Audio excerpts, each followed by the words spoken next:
Are we ready? Yeah, okay, let's get this meeting on the road here, or on the go anyway. It's Tuesday, January the 11th, and all the board members are here today. That's great. So, yeah, good. My first time in this seat for a few years. So I'm going to thank Rob for doing a great job this last year, and we'll talk about that later. But right now, we'll get going here, and we don't have to have a roll call if we're all here, right? Correct. Good. Okay. At 9 a.m. we have the closed session, and so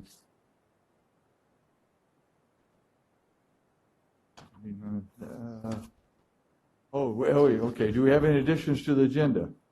We have no additions. Okay. Then closed sessions, you want to read them in? Absolutely, Chairman. Thank you. You have 4 items for your closed session today under Government Code Section 54957.6. You have conference with your labor negotiators. Your agency designated representatives are Susan Carter and Michelle May. Employee organization are all units. There are 3 existing litigation matters, and all of those are under Government Code Section 54956.9, subsection D1. The names of the cases include Harris versus Madera County. The Madera County Superior Court case number is listed on the agenda. The second case is Cardoza Dalton et al. Versus Madera County. That's a Madera County Superior Court case, and that case number is also on the agenda. And the last litigation matter is Madera Irrigation District et al. Versus the County of Madera, another Madera County Superior Court case. Thank you.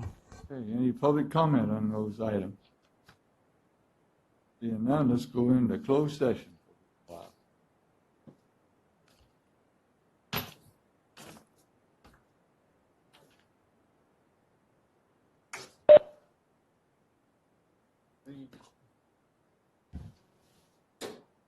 Bob, grab her agenda.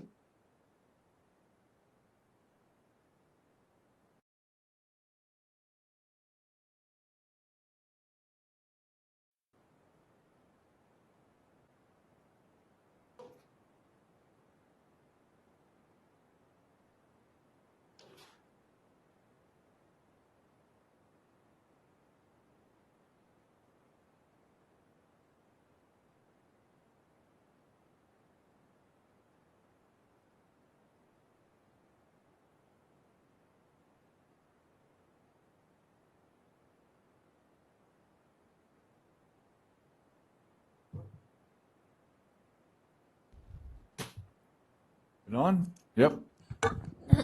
Is there any reportable action from closed session? No, Chairman, there is no reportable action from closed session. However, there are still items for discussion when you choose to recess back into closed. Thank you. Okay. Okay, we got anybody we want to open and close in memory of? I do. Brett, Dave. Brett's first. Thank you. So I missed this one last week, but gentleman Nirmal Singh Chima passed away on the 28th of December. His son Hennant, a good friend of mine, he owned a store out there, just going out Howard. Was a wonderful man, known him for a long time. Just sad to see his passing. Also, Jeff LaFours passed away on January 5th. So thoughts and prayers go out to Monica Lascoiti and their family. Also, a couple days ago, we lost a wonderful person in our firefighter community, Chris Moyle. He was always had a smile on his face. He was just a wonderful, wonderful guy. Dug up an old picture of him talking with my son Wyatt back when Wyatt was in kindergarten, and Chris is just, he has a young child, 3 years old.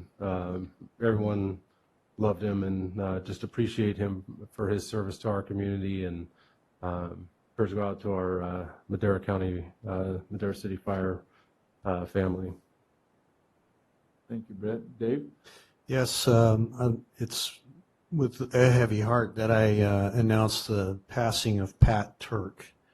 Her husband, Tom, was our undersheriff for many years, and certainly loved Pat dearly. I met her when I first came to Chowchilla 30 plus years ago, and she was a lifelong friend, just really a wonderful person. She did accounting for many years for the Shoe family and their farming operations.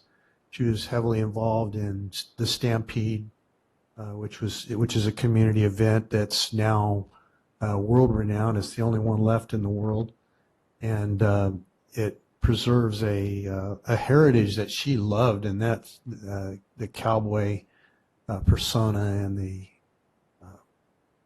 cattle business and what have you. She'd been heavily involved in that for years. I missed seeing her Saturday night at the Stampede dinner because she's ever present at that and bigger than life. Pat was exuberant, vivacious, full of life, always encouraging, always with a smile on her face and a big hug and a kiss, and just going to miss her tremendously. She was an icon in our community, and to have her missing is a big loss. Thank you. Thank you. Letty? No. Letty? Rob? Okay.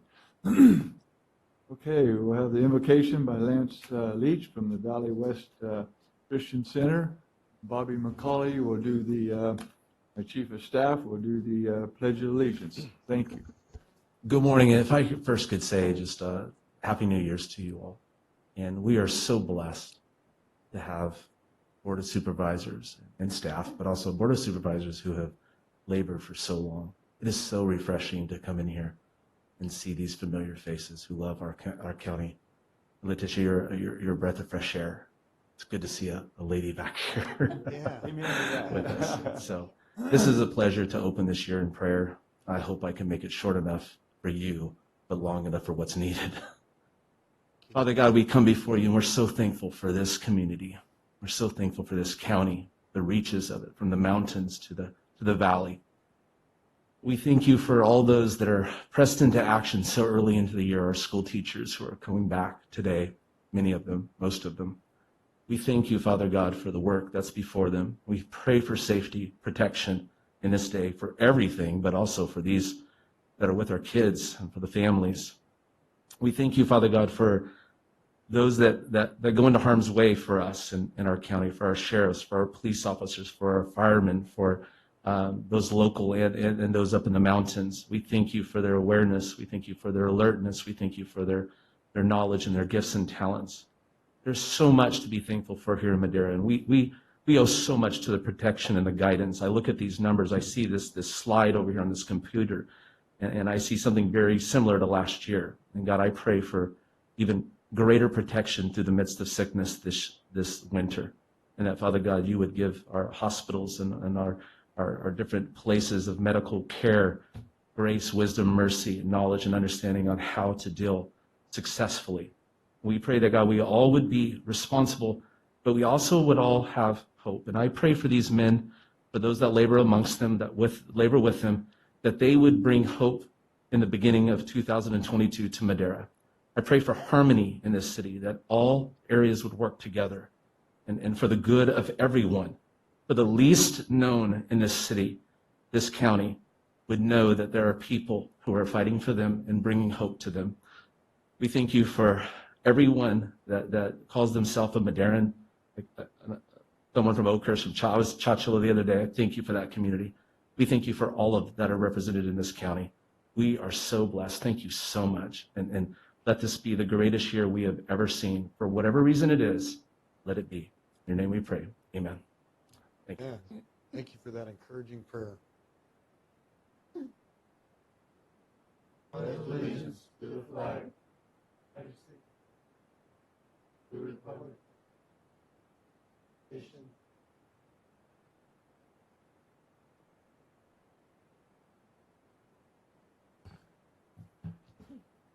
Thank you so much, Lance and Bobby. Appreciate that, and Lance, that was very beautiful, so thank you. Thank you, Lance. Number 4, Karen? The first 15 minutes of each regular session are set aside for members of the public to address the board on any matters under the jurisdiction of the board but not appearing on the agenda. The board will not take action on any items presented under public comment. Speakers are limited to 3 minutes. Anyone addressing the board is asked to print their name clearly on the speaker sheet at the podium and state their name and county of residence for the record. Morning.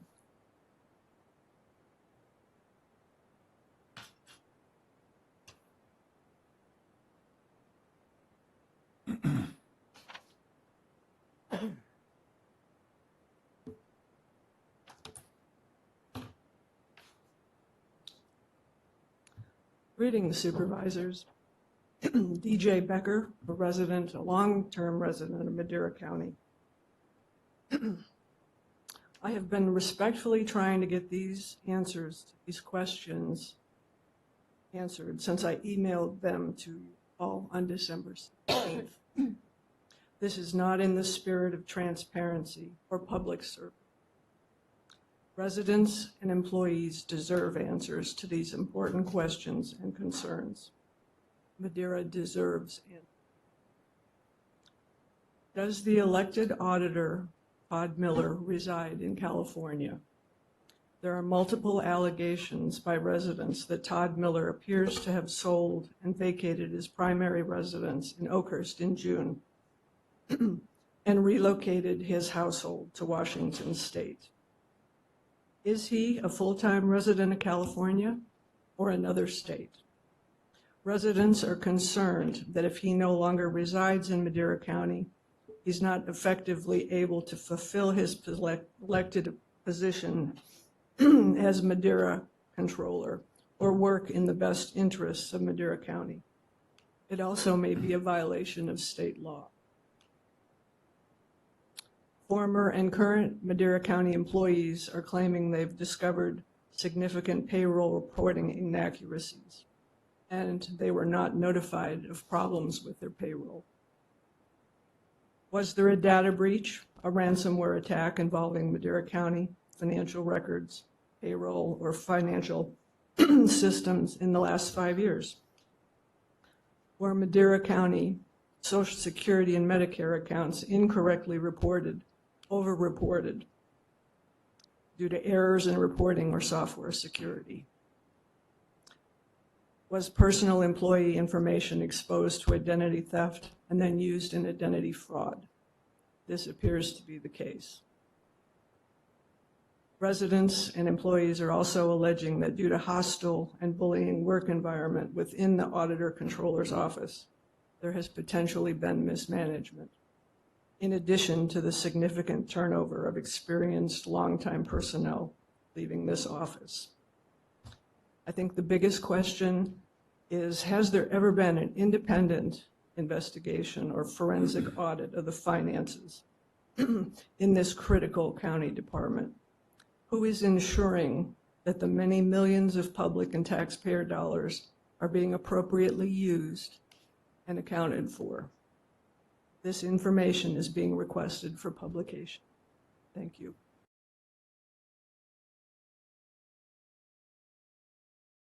Do not. Okay, I just wanted to take a moment to thank all the men and women in the blue and public safety.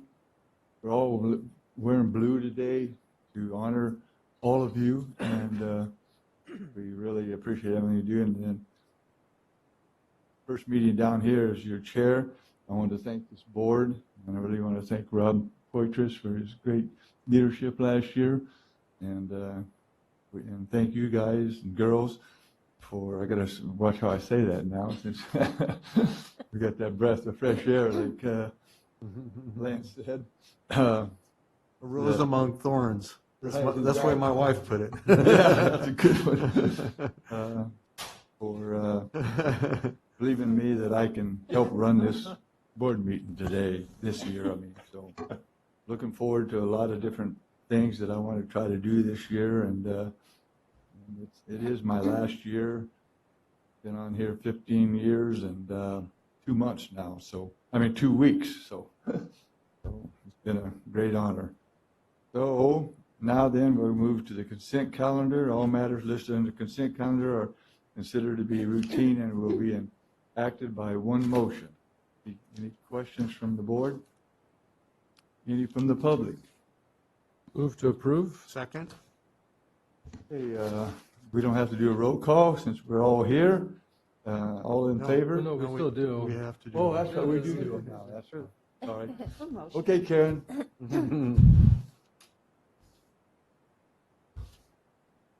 I apologize. Who motioned? I did, and second was, Second. Supervisor Frazier? yes. Supervisor Rogers? Yes. Supervisor Poitras? Yes. Supervisor Gonzalez? Yes. Chairman Wheeler? Yes, Vote passes 5-0. thank you. 6, Karen? 6A, update on COVID-19 and current vaccination administration status for Madera County residents. I can start with that, and Sarah's going to follow up. You can hear me okay? Yes. This is Simon Paul, Public Health Officer for Madera County. Thank you, Chairman of the Board, members of the Board, for the opportunity to update you. Before I go into the numbers, honestly, I think people have a pretty good feel just from their personal lives and work lives of where we're at. Clearly, there are a lot of cases. Many people are not so sick. Clearly, emergency rooms are very full, ICUs not so much, and there are a lot of widespread staffing shortages, both in healthcare facilities and generally. But the actual numbers, to go over them here, this shows our average 7-day daily case rate, and we're approaching with the 7-day average where we were at the peak of the winter surge. However, the cases are going up so quickly, doing a 7-day average to smooth things out isn't actually, it doesn't reflect quite quickly how things are going up. If you look at our case numbers for the last couple of days, they're at about 100 or 100 plus. So our numbers are continuing to go up pretty quickly. Next slide, please. What people want to know is, yeah, here it is. Next slide. Okay, you see it. Yeah, I'm looking at the wrong screen. Perfect. Yeah, this slide, sorry. So this slide shows who's at risk. And it's interesting because over the summer, there's much higher risk if you were unvaccinated. There's good protection if you're vaccinated, and even better protection, actually, if you'd had COVID. The blue line is reinfection rate. So the lowest incidence was people who'd had COVID previously. But you can see with this latest spike at the right-hand side of the graph, everybody is starting to have a higher risk of infection. It's too soon to really know well how those numbers are going to play out, how much protection will be there, because they're rising so quickly, it's hard to compare them. But you can see definitely there's reinfections, there's breakthrough infections. That's why we're pushing for boosters, because that probably lowers the risk of that. And how that will play out, I think we'll get a better sense over the next few weeks. And if you go to the next slide. Again, where are things going to level out? And this slide's interesting. The top left is the Bay Area. We're the bottom left, and just next to us is Southern California. And you can see with the winter spike, basically with both spikes, we're sort of in between the Bay Area and the Southern California. The Bay Area got to a rate of about 50. We got to a rate about 100, and Southern California got to about 125, 150 with January, the winter spike. Right now, in between those two, the Bay Area is about 150. Los Angeles is just over 200. We're a couple of weeks behind, so I think we can guess we'll probably end up with high rates like that in the 150 to 200 range. But those are helpful so far for predicting where we're going to end up, despite there being very different levels of vaccination between some of these counties. Next slide. This slide is how quickly things are growing. R effective means how many people does one person with COVID infect? And right now it's 1.75. So one person there's almost 2 cases from every case. And that's an incredibly fast growth rate. On the graph, we're the bright blue dashed line. And you can see here the lag. Initially, for the first part of this graph, we were doing better than the rest of California. We continued to do better as Omicron spiked on the coast and over California wide. But now you can see we're catching up. So basically, we have sort of a 2-week lag before the epidemic really took off here, and we can look at their data to see what's likely to happen. California as a whole is starting to level off, but still at a very high transmission rate. Next slide. This is percent tests that are positive. It's about 20%. That's very high. That's about as high as it was in the winter. We're also having troubles keeping up with the demand for testing, which can decrease the numbers of positives we find, but also push up the number that are, the percent that are positive, because sicker people tend to push through to get tested and less sick people tend not to bother if it's hard to get tested. And the final slide is the next one. Next slide, hospitalizations. So this is the big question, right? Because if Omicron is milder and people aren't getting hospitalized, then we're going to get through this okay. And the crunch point in the last two surges has always been hospital capacity. However, it's very hard to know what this number truly means. You may have heard that there's far higher number of people who are COVID positive found incidentally. They're there for a heart attack and they test positive and they're not having symptoms from COVID. Their problem is clearly something else. That can be as high as 40 or 50% of the cases in the Bay Area. In the Bay Area, they're seeing much lower rate of people being intubated. The only problem that's encouraging, the only issue is they have higher vaccination rates. Marin County is as high as 90%. So again, what the emergency room is seeing is a huge volume of people. The medical floors are extremely full and the ICUs are much less so. Hopefully that's going to pan out here as well, and we'll think of ways to start unloading emergency rooms, whether by triaging people with ambulances like we did in prior surges, to kind of keep the hospitals at a reasonable volume. So again, cases are very high. It seems that many people are not as sick as before, and we're keeping our fingers crossed. There's still a lot of pressure on the hospitals, but hopefully that'll level off in the next few weeks. The other issue is there are more treatments available, but some of them are extremely limited. There's the monoclonal antibody treatment, but there's only one of those that's effective for Omicron, and we're getting doses in the 10s, 10, 20, 30 doses per week of that. There's 2 new medicines that are available at pharmacies. They're being distributed in both Madera, Chowchilla, and Oakhurst. And those also are coming in limited numbers, 10 to 20, 30 of the Paxlovid, which is the most effective, high numbers, 80 to 100 of the Molnupiravir. But those can also keep people out of the hospital. They're being targeted at people who are the highest risk of hospitalization. But again, the numbers are limited here and throughout the state. As far as the other thing that's changing very quickly is isolation and quarantine guidance. The quick summary is it used to be 10 days for everything, and now it's 5, and to get out, you need a test. So it's 5 days of isolation, 5 days of quarantine, and you can get out with a test. However, the guidance has been changing very quickly, which on one hand is good because they're trying to respond to very different forces that are pulling them in different directions. On the other hand, it's incredibly frustrating for the public, for businesses, for institutions, for schools dealing with this rapidly changing guidance that they have to educate their staff on and everybody that they interact with. And you can see how this is pulled in 2 directions by what happened recently with the hospital healthcare worker guidance. Initially, they wanted to make it more restrictive to really try and prevent any infections spreading in the hospital. But then because of the extreme staffing shortages, they said, that's great. But on the other hand, if you do not have staff, you actually, if there's no other option, bring in people who are asymptomatic or barely symptomatic with COVID, if that's what you need to keep the hospital functioning. So that's really sort of, getting whipsawed by your guidance. On the one hand, testing to get people in, and on the other hand, people can come in even if they are testing COVID positive. And it sounds like, what's the point? What are they trying to accomplish? But the reality is they're trying to balance protecting people on one hand and then keeping things open on the other. But the changing guidance has been very frustrating, actually taking up an awful lot of my time sorting that through with different workplaces and schools over the last few weeks. So that's where we're at right now. Schools are still looking good to stay open. There's going to be a ton of cases. Kids who are positive will be staying home, but schools still are a very safe environment, and kids in schools in masks is probably much safer than kids at home with a shut down school. So we're working closely with the schools to increase testing and do things to really help them stay open and figure out how to manage the large number of cases and contact tracing that's coming up. And at this point, I'll hand it off to Sarah to talk about what other things the Department of Health is doing to address the current COVID situation. Good morning, Mr. Chair and Board of Supervisors. Can you hear me? Yes. So the first thing that we did is on Friday, work with Fresno County and put out a joint press release.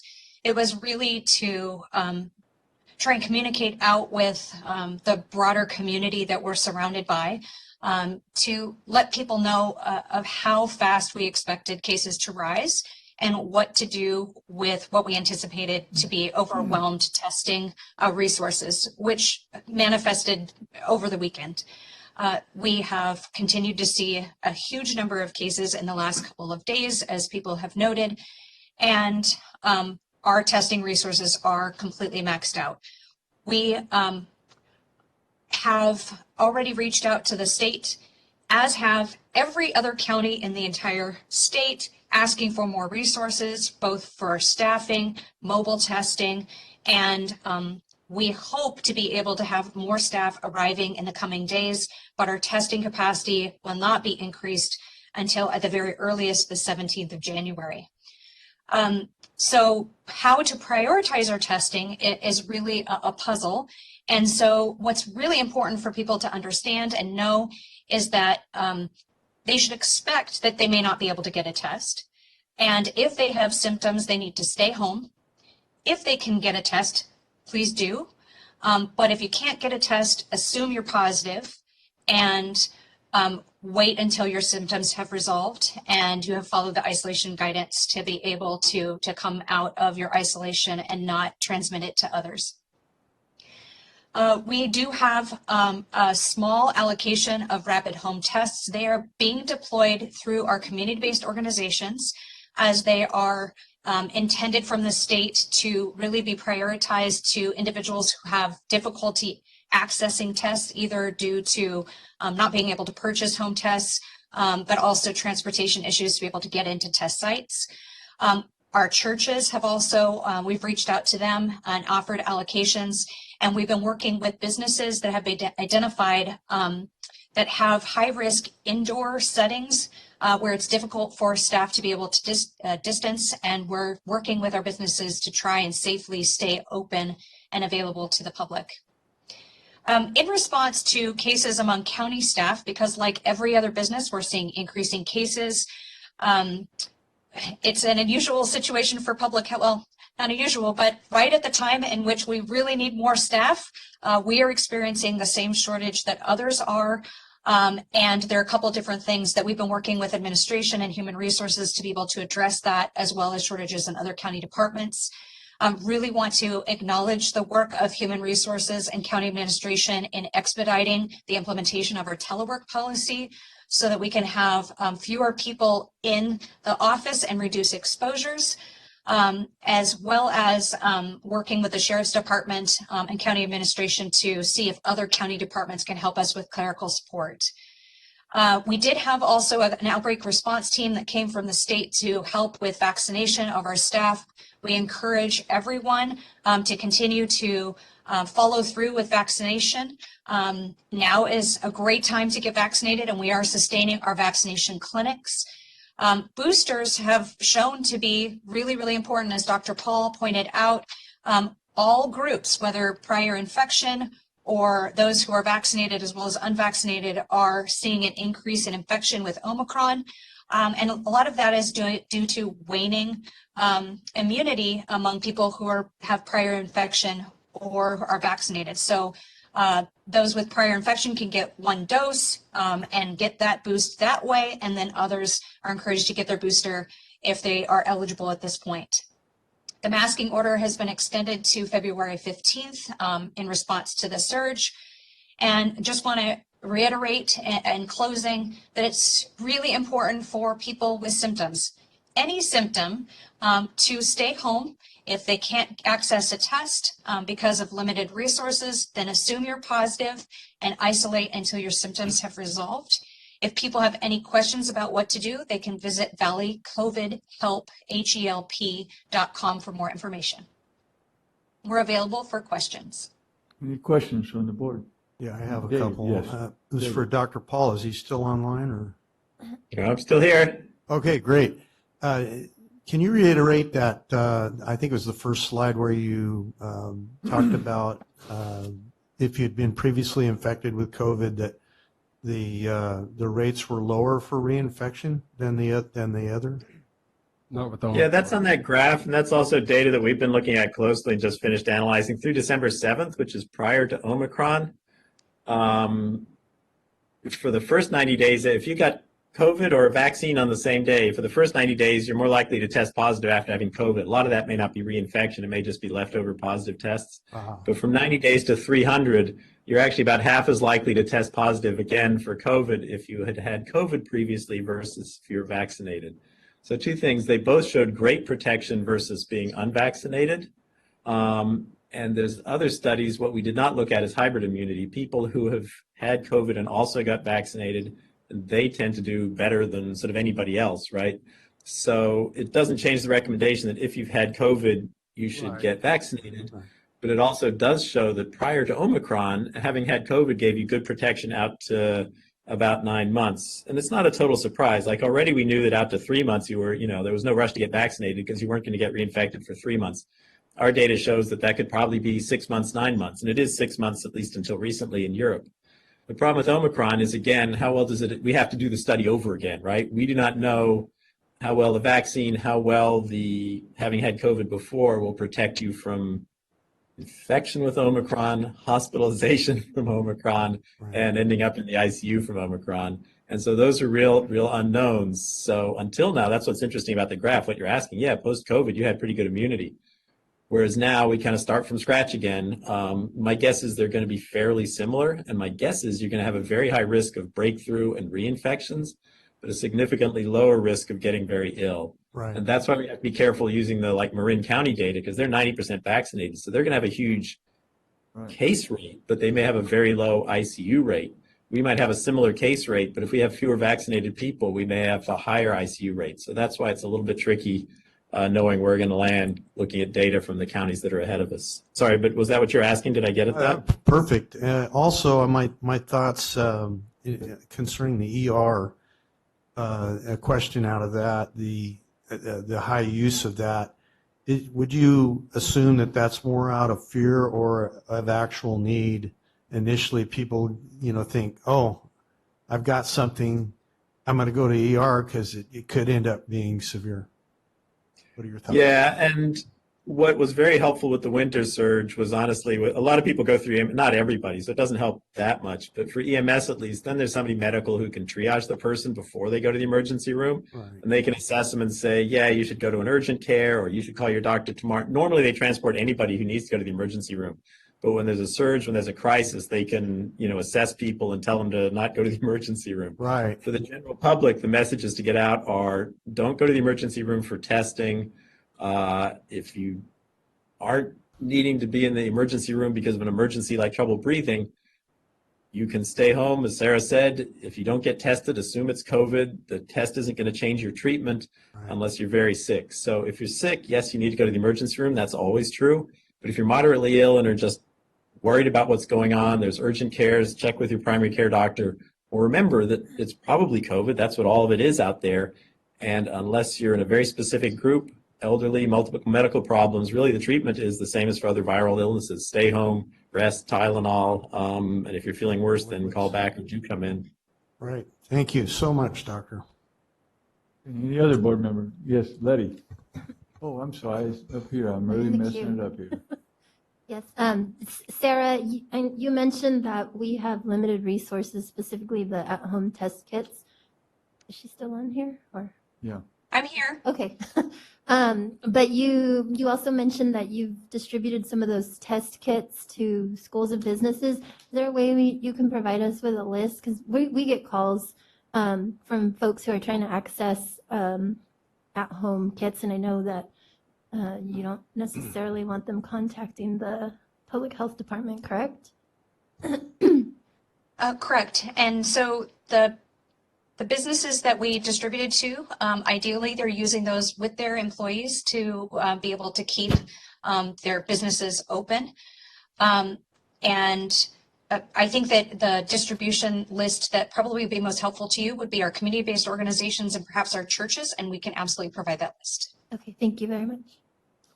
The other thing we've been doing, there's different kinds of test kits. There's home kits and there's ones that medical facilities can use. And we've been because it's also hard for them to get test kits, and we've been distributing those to medical facilities. It's the same kit, but it's just organized differently.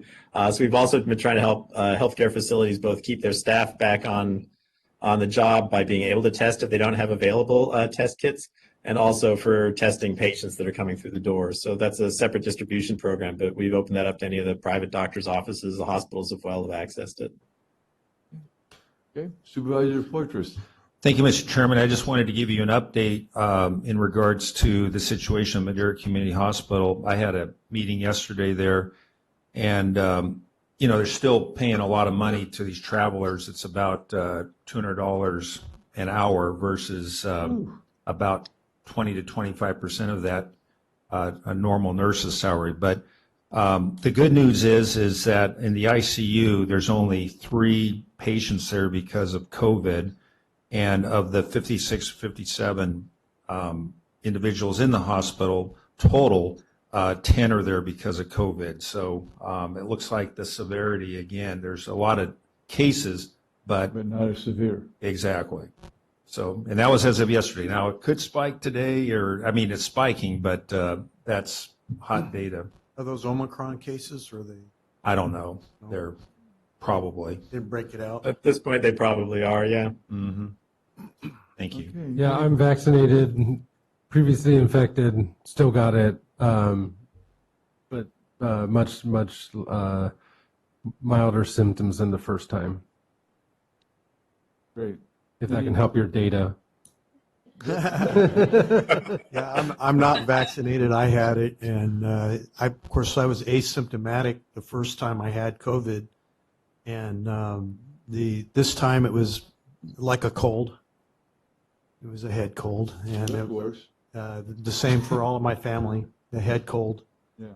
Well, I had it for 2 weeks. Today's my first day out since last year, and I felt pretty crappy, and I've been vaccinated. So anyway, I guess we all have our own. Yeah, it's own different for immune everybody. Dr. Paul, I know that Golden Valley passed out at-home tests for their students. Was that at all school districts, or was that something that they had?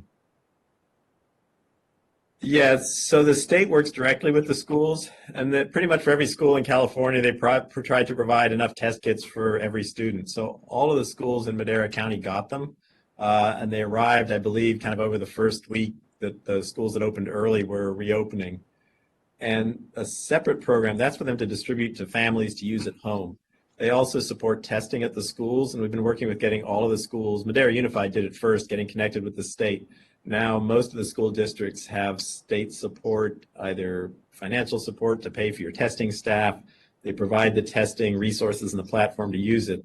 Or if you aren't set up to do it, they will actually provide, a testing team to come and do testing at the school. However, the biggest problem isn't actually the testing. It's keeping track of everybody and registering them and letting the parents know. So most schools opt for support for the operations that they have, rather than having an isolated testing site on campus when they still have all of the work of figuring out who needs testing and contact tracing. So yeah, we're working with the school districts to make sure they're connected with CDPH for that. Thank you. Okay, any public comment from our doctor and Sarah? Seeing none. 6B. Thank you. 6B, County Thank you, Dr. Administration. Paul. Yeah, thank both of you very Thank much. you all. 6B, County Administration Department, General Services Division, discussion and consideration to adopt a resolution that identifies the funding source and approves the county cash match for the Madera County Jail SB 1022 expansion project. Good morning. Good morning. Good morning, members of the board. I'm Maritza Rodriguez, Project Manager, County Administration of Kitchell, and I'm here with Chris Rodriguez, Madera Sheriff's Department. Good morning. Hey, young man. Haven't seen you in a while. I've been hiding out. and we are here to provide you with the status of the Jail Behavioral Health SB 1022 project. Okay, so the county in November 2018, the county applied for SB 1022 jail construction funding and received a conditional award of $19 million for its jail construction project. May 22nd, 2018, your board approved a resolution outlining the funds for the county will commit for the 5% match required pursuant to SB 1022 legislation. The cash match of $1,312,265 was provided by the Community Correction Partnership Committee using AB 109 funds. In 2018, the county requested a change in scope of the original SB 1022 proposal, which was submitted back in 2013 to BSCC. And in September 6, 2018, the BSCC board approved the county's project scope change to construct a new 20 special use bed housing unit above existing AB 900 Phase 1 housing unit L&M. On July 7, 2020, your board approved a contract with Dewberry Architects to provide design services for this project. On February 11, 2020, Dewberry completed a scope alignment study to analyze the best options available to the team to build the project within budget. They came up with 3 options for consideration. The first option being a poured-in-place concrete vertical expansion above housing unit L&M, which was originally estimated in 2018 to be $14,546,242. The February 2020 estimate put the project at $20,345,901. The second option was the steel structure vertical expansion, again building on top of housing unit L&M. This was estimated to be $18,278,050. And the third option for consideration was the on-grade option was to build adjacent to housing unit L&M. This was estimated to be at $12,316,265. In addition to the 20-bed housing units, the scope also includes renovations to the decommissioned kitchen. This would be turned into educational classroom space. Renovations to existing intake to include 2 safety cells, a new law enforcement lobby, holding cells, and renovations to booking, and site infrastructure to accommodate the expansion. After considering the 3 options, the staff concluded that the best option was to go with the on-grade housing unit option to stay within budget. Staff proceeded to work with Dewberry on the design for the on-grade option to submit to BSCC for approval. As you may know, the state requires approval for all scope changes, all significant scope changes. The process is very lengthy, and there are several requirements and several agencies that we have to go through to obtain approval. The first approval was from BSCC. It was back in April 8, 2021. They approved the scope, the on-grade scope change option. This slide is the site plan of the jail. On the, the right lower side, you'll see this is the new on-grade housing unit.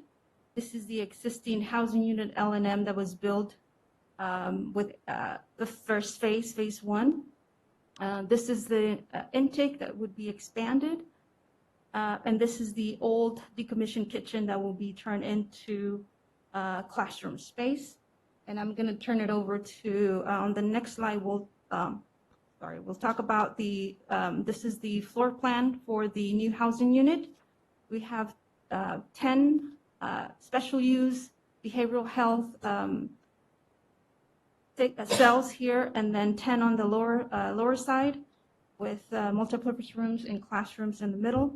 This is the behavioral health medical staff area, which will includes a prep room for medication, medical offices and staff offices, and a break room / conference room.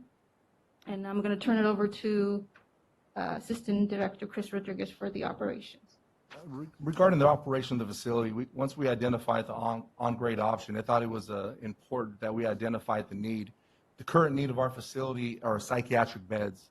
We have a large population of mentally ill offenders, and by having a designated 2 units to address some of their mental health challenges was the option for us. And keeping that on-grade level operationally made more sense to respond to critical incidents as opposed to going upstairs. Right. Also, in case someone was suicidal, our safety cells are also located downstairs. So it just made most sense for the operation of the facility.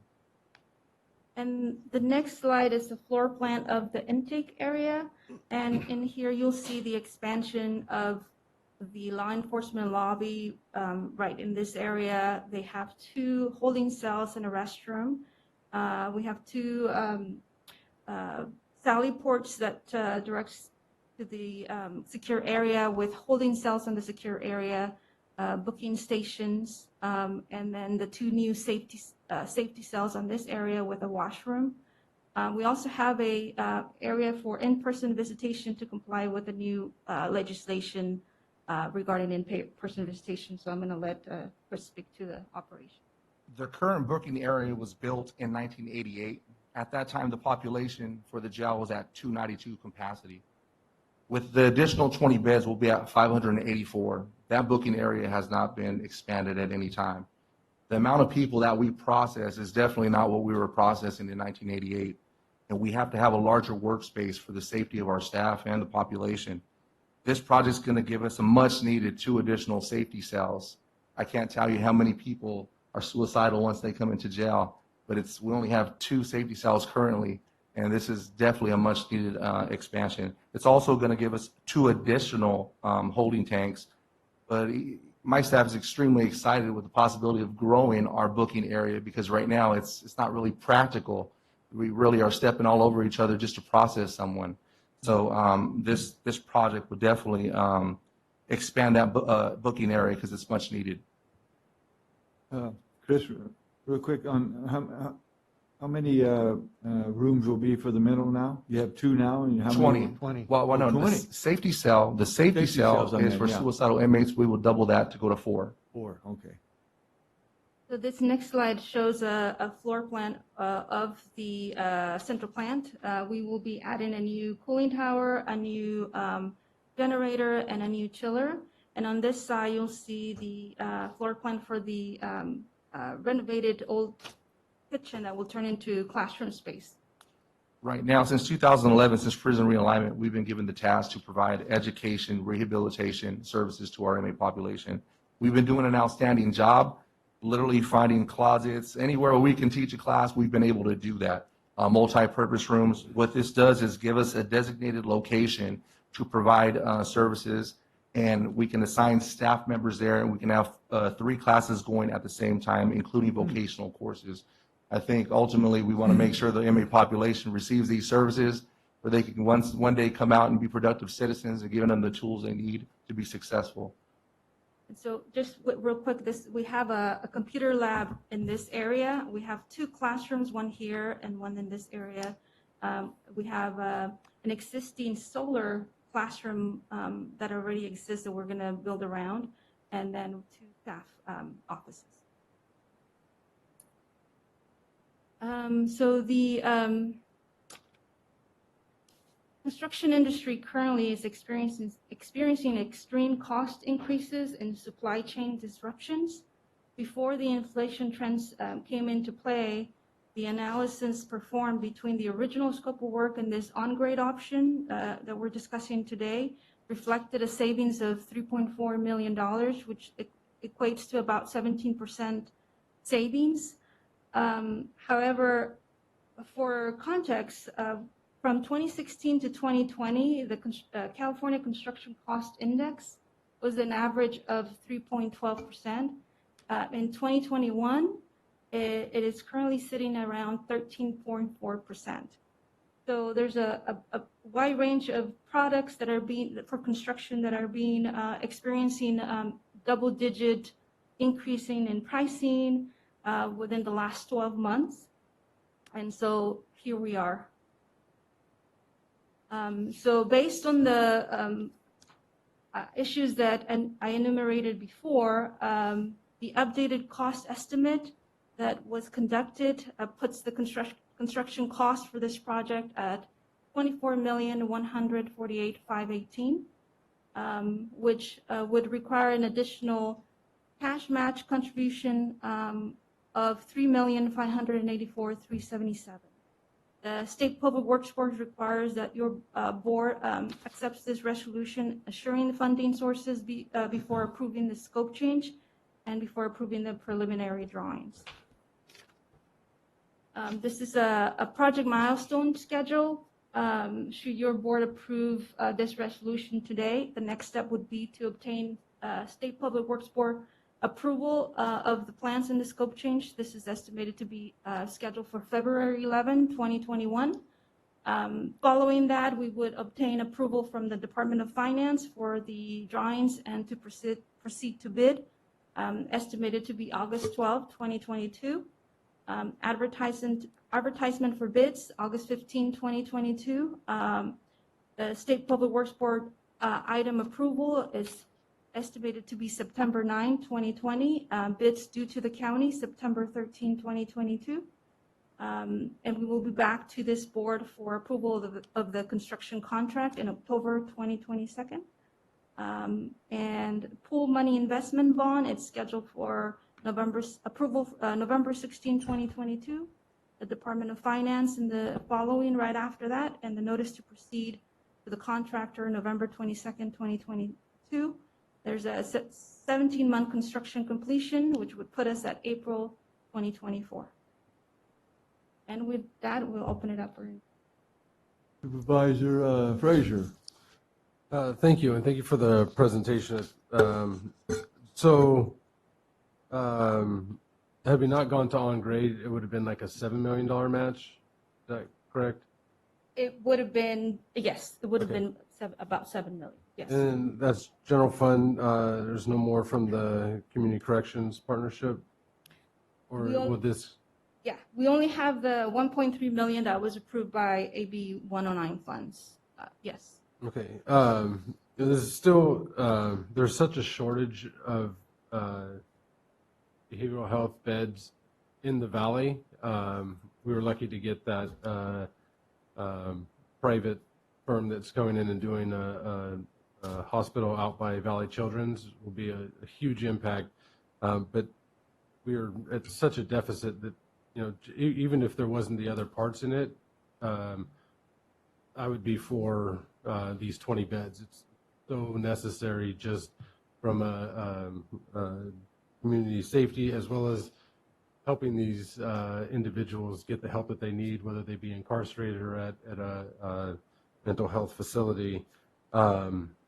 So with these beds, are there going to be new services or services from behavioral health, or is there clinicians that go with it? Because I'd imagine this will be, or does it come from our contract for the health services? Does that also include that? No, we're in the process of contracting with the state to build a program for these individuals to gain competency. Unfortunately, you have, I think today we have about 20 inmates who will sit in the county facility waiting to go to a state facility, which last week they actually closed all admissions to state facilities, to wait on a waiting list for up to 7 months to go get competent.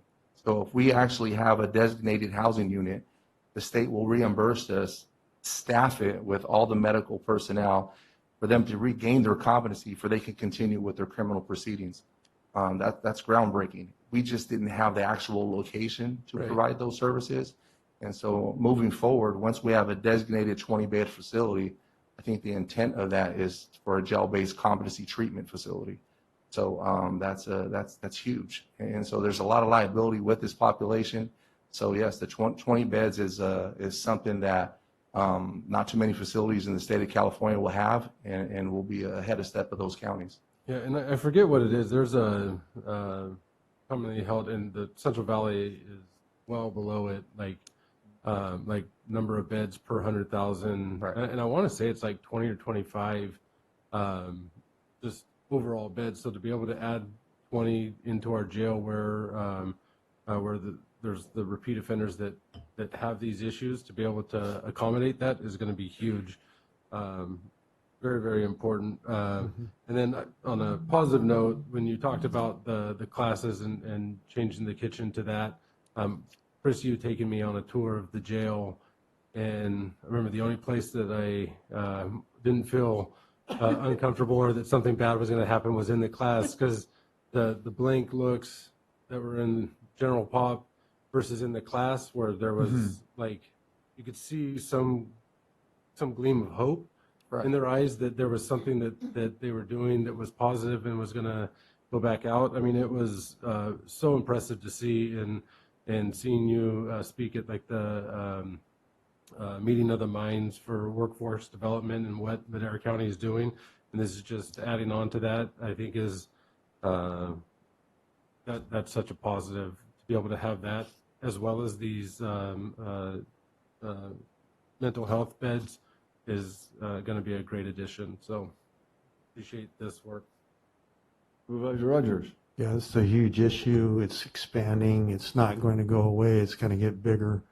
And I'm hearing this at the street level from youth pastors, people who are working with youth every day. So it's disturbing to hear their reports. I mean, what I did when I was working with youth, it's a different ballgame. It's a completely different world.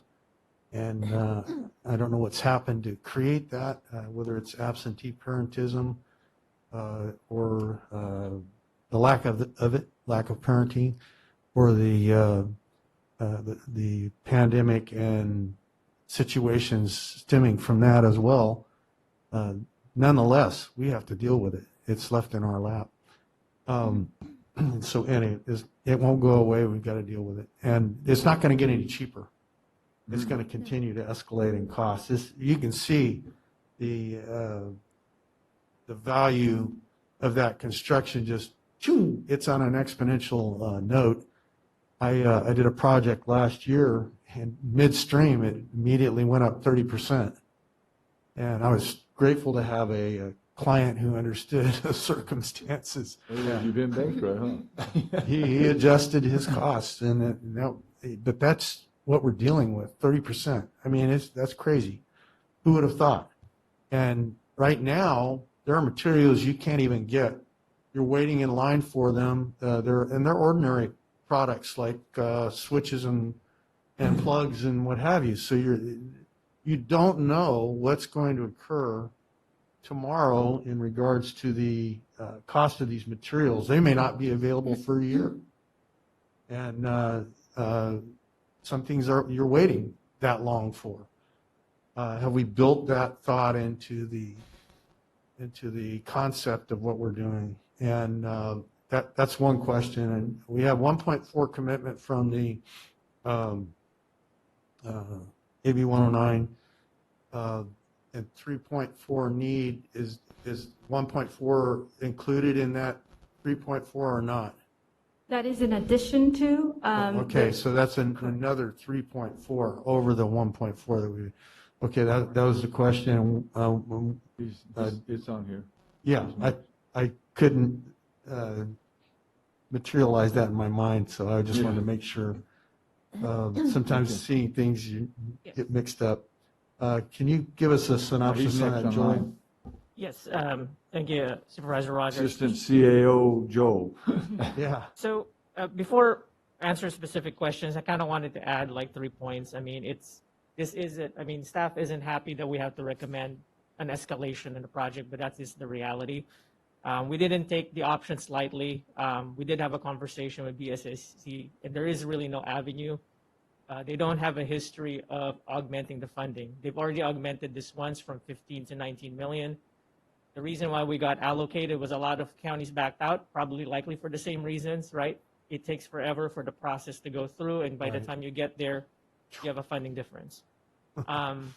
Regarding the 1.3 million that the CCP has committed, the CCP has twice committed those funds. I believe they started with 900,000. We came back and requested an additional match. They increased it to 1.3. Now we have incurred actual costs for the project already for design. It's not cheap to design a facility. And if the project doesn't go through, that 1.3 million is the general fund would owe that back to the CCP because if we don't deliver the project. So that's something to note, that the investment of 3.5 ensures that we don't lose 1.3. And then So what was the cost of that, and does that go against our match? It goes against our match. So the CCP has already transferred the funds, and it actually allowed us to go through design. So that's how we match the 19 million. If we stop, like, as we consider, okay, is it an option to stop? That is not our option, but if you stop, if we at a did, minimum, the general fund owes CCP back 1.3. I don't think stopping's an option, but Correct. where do we go with the deficit? And so my third point, so what we're recommending in the item is to commit impact fees for public safety to plug the difference in the 3.5. Now, what's on today is a resolution to find that funding, and what we're recommending is to find that funding from the impact fee. Right. We still need to go to bid. And since we don't expect escalation to stop, but it has since cooled down from 6 months ago. So we're hoping that the 3.5 is something less than 3.5. The way impact fees are coming in, by the time we enter construction, we should have enough. And the jail facility expansion, it is a stated and required project in the capital improvement plan. And which is highlighted by the sheriff's office, is we need the capacity. We're a growing county. So staff didn't really recommend stopping it. So that's why we came up with a heavy heart from the financial standpoint. We came up with a recommendation. Is what it is. 3.5. Yeah. It leverages 19 million of state funding, state bond funding, to build capacity in the jail for beds that we sorely need and for capacity that we will need because we are a growing county. Thank you. That's, Supervisor I just needed to hear it multiple ways. that's still a pretty good return on investment. I wish I think could. so. Absolutely. But I just looked up really quick. So the preferred amount would be 50 beds per every 100,000 residents. So adding 20 plus then that new health facility, and I believe that I remember in my head it was like 78 beds, and that would put Madera County at 98 beds for the 160,000 residents, which would put us well above what the commonly held number is per 100,000, as well as right now the state average is like 17 beds per 100,000. So even with the 20 would put us, even if the other hospital didn't go, into a much better place than most other places in the state. So I think this is money well spent. Okay, thank you for looking that up, Brett. Any other board member? Public? Anybody from the public have anything to say? I move to approve. Second. Oh, Geez, I got 3 seconds and 3 motions, so we're in good shape. Roll call, please. Supervisor Rogers? Yes. Supervisor Gonzalez? Yes. Supervisor Frazier? yes. Supervisor Poitras? Yes. Chairman Wheeler? Yes. Vote passes 5-0.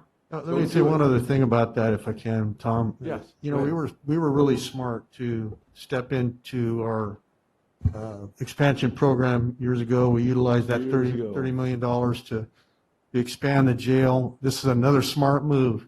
Yeah. And our first tack is public safety. Our first priority is the safety of our employees. And when we talk about public safety, they're paramount, and they must be protected. And I think you made the case very clearly. This is about not only the safety of the public, but the safety of our employees. And this just fits right in with this board's priority over the last decade that I've been on this board. So thank you. I appreciate the board's ongoing support. Thank you. Thank you. so much, all of you. Okay, 6C. Human Resources Department, Social Services Department, Social Services receipt of unanticipated revenue and staffing as listed on the agenda.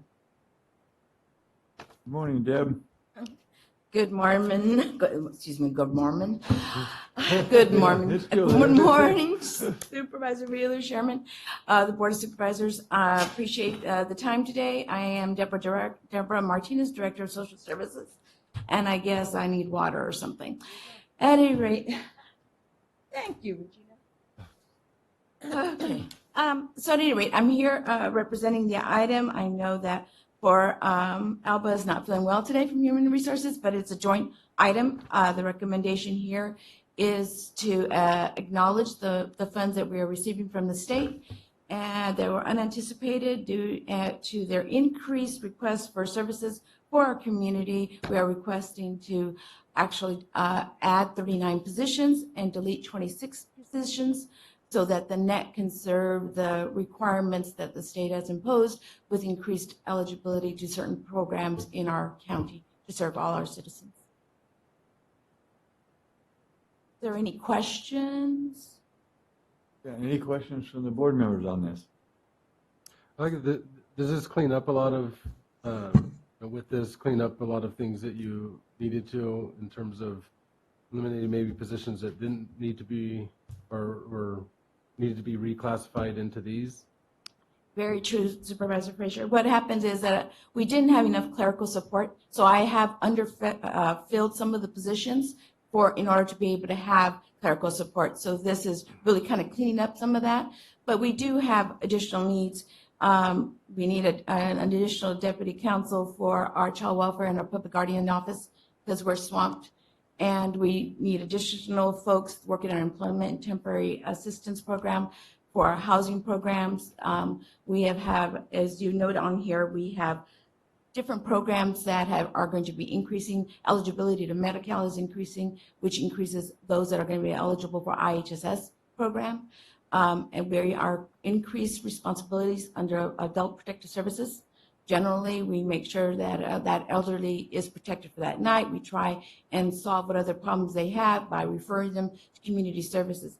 Now they want us to case manage them so that we understand 6 months down the line whether or not did those things that that person needed happen. Did they get the roof that they needed? They get the air conditioner fixed? Those, we're going to case manage them for APS, for Adult Protective Services, which means I need social workers, additional social workers, because we weren't doing that job technically or. It was kind of out of class. Now we're. So a lot of it is out of class. Yeah, a lot of it is out of class, and then a few are just changes in positions in order to really address the need with the right personnel. Perfect. Okay.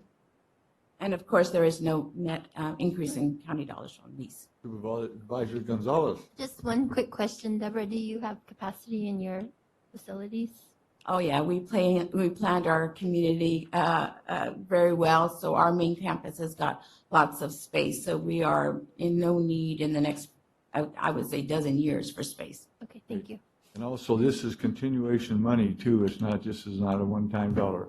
That's right. And this is going to be funding. If you saw the governor's budget yesterday, it looks like there's more programs and more funds to support those programs that he's anticipating in the next year. So these are ongoing funds. If they weren't, we would manage our budget through attrition, which we always do anyway.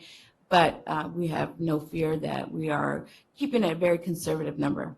Remember, these funds come in, we get funded through claims. If we have the expense, we have that maximum allocation. That's where it draws down from. We don't have the expense, we don't draw down those dollars. So we're very careful to maximize the effectiveness of our staff and only utilize the funds that are necessary.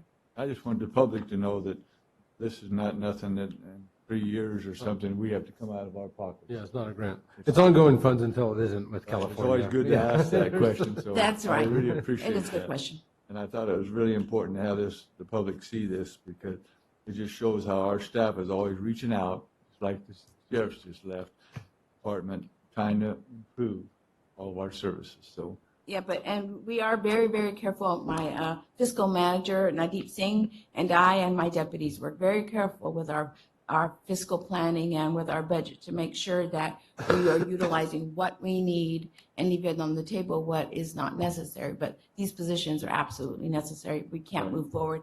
And we are struggling, just as Sarah and Dr. Paul indicated. We are being impacted by COVID, and I've got 50% down in some departments. Now trying to find 20 new people too is not going to help. Yep. Be easy, I I know. mean. It's not going to be easy. Yeah. Any more questions from the board? Public comment? Seeing none. What's your pleasure, board? Move to approve. Second. Roll call, please. Supervisor Gonzalez? Yes. Supervisor Frazier? Yes. Supervisor Rogers? Yes. Supervisor Poitras? Yes. Chairman Wheeler? Yes. Vote passes 5-0. Thank you very so much. Thank you. Item 6D.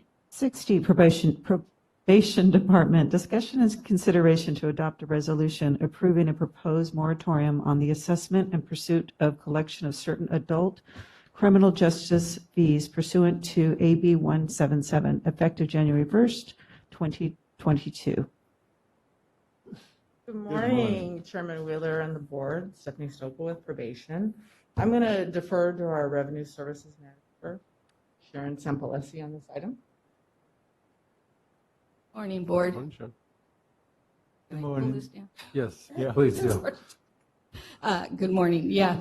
I'm sorry, I didn't catch your name. Sharon Sampalesi. Thank you. Sorry. We are requesting that the board approve this item so that we can put a moratorium on us assessing or collecting any of these fees that went into effect January 1st, 2022. We've already adjusted them off our books, so they're not there anymore to collect. But we're working with Lozano and Smith to clear up the ordinance, and that's going to be coming back in front of you too, the cleaning up the ordinance. Well, this is just a step before we got the ordinance cleaned up, so we Correct, don't yes. have to follow this new AB 177. Correct, yes. Okay, What any is AB questions? 177? It's legislation that went into effect, and it takes away us collecting our PC 1000 collections for diversion, and it's taken away our admin fee that we charge for victim restitution. On top of victim restitution, it's 15% that went to the county. We're eliminating that. There's change of plea fees. There's various other fees that, Is that a good thing or a bad thing? bad thing. It doesn't allow us to collect, Thank you. to actually do the collection of The these county. fees, correct? Correct. Right? We still have in court fines, a little bit of county funds that go in there, but But no, I mean, that's the whole purpose of it, is the administration of it. I mean, it's probably not fun to collect these fees. You probably would like to get paid for it, right? To be able to do those services that, you know. and we Thank don't you. want to lose the victim, collections of victims. So Yeah, we want no, to we make get- sure the victims are whole, always. I'm sure they'll just send in the victim restitution without any efforts to collect. Yeah. So they'll just do it on their own. Yes. Okay, any other questions on the board? Public comment, any public comment? Seeing none, Move to approve? Second. and first and second, roll call, please. Supervisor Frazier? Yes. Supervisor Poitras? Yes. Supervisor Rogers? No real choice, yes. Supervisor Gonzalez? Yes. Chairman Poitras? Yes. I'm sorry. Chairman Wheeler? She's just remembering the good old days. Chairman Wheeler? Passes 5-0. Yes. Thank you. See, I told him we look alike, so, you know. Thank you so much. Thank you. guys. Happy New Year. Look forward to your new resolution. Item 7. Pending legislation, discussion, support, and opposition for legislation presented by supervisors and staff. Anything at all? Seeing none. Supervisors and staff reports.